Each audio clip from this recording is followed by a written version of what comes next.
bonjour à tous, bonjour à toutes. Dans le cadre de l'anniversaire des 20 ans de l'Institut de la gestion publique et du développement économique, nous avons la grande chance d'accueillir pour s'entretenir ensemble aujourd'hui Monsieur Bernard Pêcheur. Bernard Pêcheur, bonjour. Bonjour. Merci beaucoup d'avoir accepté d'apporter votre témoignage.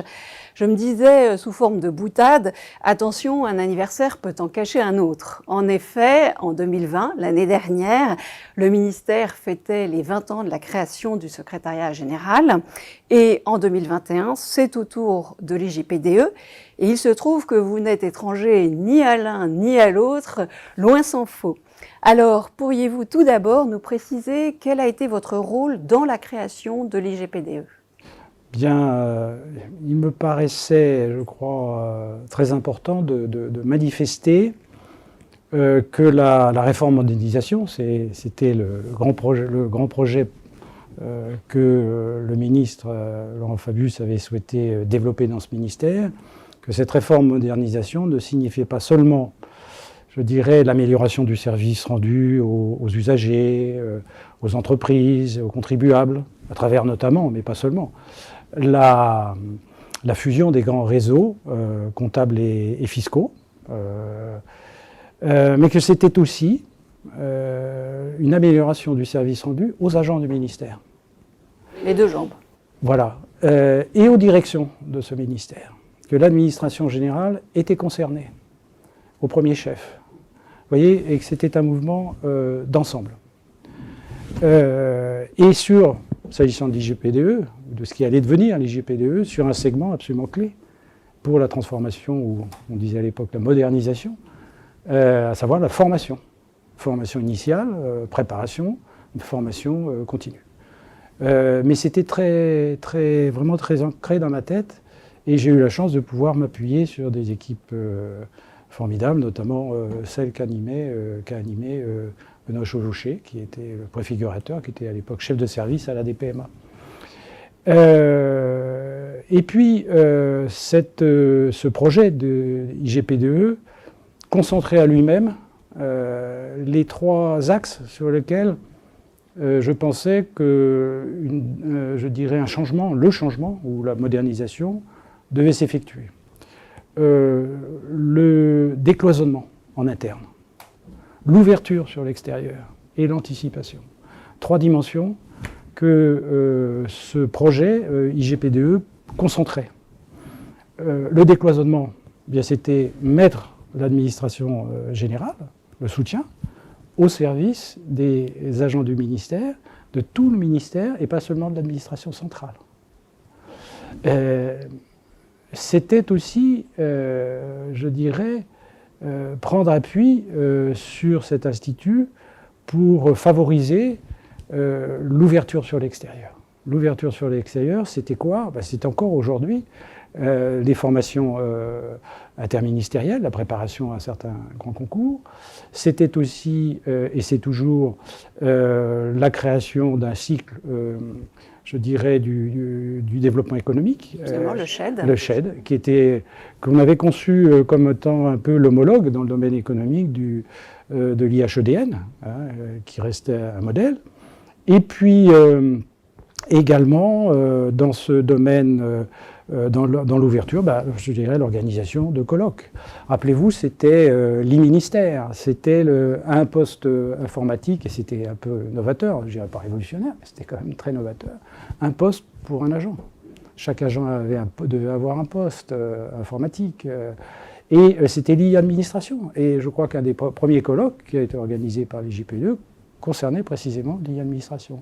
Donc, décloisonnement, ouverture, sur l'extérieur, anticipation. Anticipation, je crois qu'il y a un comité scientifique qui a été mis en place à l'époque, je ne sais pas s'il existe encore, mais avec une fonction de veille, une fonction de recherche, de publication. Donc voilà ces trois dimensions, l'IGPDE, je dirais, en était porteur. Et quelque part, l'IGPDE était, ce faisant, un outil de rayonnement aussi, de rayonnement. Je dis ça, j'insiste, il ne s'agissait pas de faire briller les cuivres pour le plaisir de faire briller les cuivres, mais nous étions à une époque en 2000 qui, je dirais, faisait suite à une crise sociale sans précédent dans ce ministère. Et le crédit de ce ministère avait profondément chuté dans l'esprit de nos concitoyens, dans la vision qu'ils avaient du ministère des Finances, ministère d'excellence, mais qui là n'avait pas été en mesure de conduire une réforme le concernant lui-même. Aussi perte de crédit dans les autres administrations. Et donc l'IGPDE, je dirais, c'était vraiment entre guillemets, un produit extrêmement dynamique, vendeur, si je puis utiliser ce terme un peu déplacé dans le monde de l'administration. On ne fait pas du commerce. Mais... Alors, vous avez précisé les grandes missions, hein, les grandes structurations de ce que pour vous était cette IGPDE. Après, on rentre un peu plus dans le concret, bien sûr, et il faut pouvoir trouver la forme, la bonne forme pour accompagner ou structurer toutes ces missions. Pourquoi avoir justement choisi celle d'un service à compétence nationale ? Au début des années 1990, quand j'étais directeur général de l'administration et de la fonction publique, nous avions bien identifié le besoin qu'avait le service public, et notamment l'État, d'identifier en son sein des opérateurs. Et ça, nous avions, pour ce faire, développé ce qu'on appelait à l'époque les centres de responsabilité. Un contrat, des objectifs, des moyens et une autonomie de gestion. Cette formule a été expérimentée, s'est développée à l'époque du renouveau du service public dans certaines administrations. Et puis, en 1997, elle a trouvé un débouché, je crois par le décret du 9 mai ou du 9 juin 1997, créant les services à compétence nationale. C'est-à-dire des services clairement identifiés, qui n'étaient ni des directions d'administration centrale, qui étaient, le cas échéant, dotés d'une autonomie, enfin, qui avaient une autonomie par rapport aux administrations centrales, et qui n'étaient pas non plus des services déconcentrés, entrant dans la matrice traditionnelle. Et en 2000, quand je suis arrivé dans ce ministère, à ma grande surprise, la formule rencontrait beaucoup de méfiance, parce que le ministère, on pourrait revenir sur cet état d'esprit, un certain nombre d'organisations considéraient que rester très attaché à la formule traditionnelle administration centrale, service déconcentré. Et le SCN paraissait, je dirais, un objet juridique et managérial non identifié. Alors que, pour moi, ça incarnait précisément cette volonté de décloisonnement, une volonté aussi de développer l'autonomie de gestion. Le premier centre service à compétence nationale qui a été créé, c'était peut-être début 2001, c'était l'agence France Trésor. Ensuite, ça a été l'IGPDE. En tout cas, le fait que en fait, les 20 ans montrent que c'est une forme qui a tenu la route ou qui tient la route, en tout cas. Je crois qu'elle permet, si vous voulez, pour l'État, d'identifier un opérateur, un acteur ou un projet sans passer par la phase de l'établissement public, qui peut être trop lourde. Trop lourde, ouais. Mais je dirais d'induire des dynamiques propres au sein de l'administration d'État, mais et de porter ce faisant des projets en permettant à ces services d'avoir des moyens propres, une structure de pilotage qui lui est propre. Voilà les raisons de ce choix.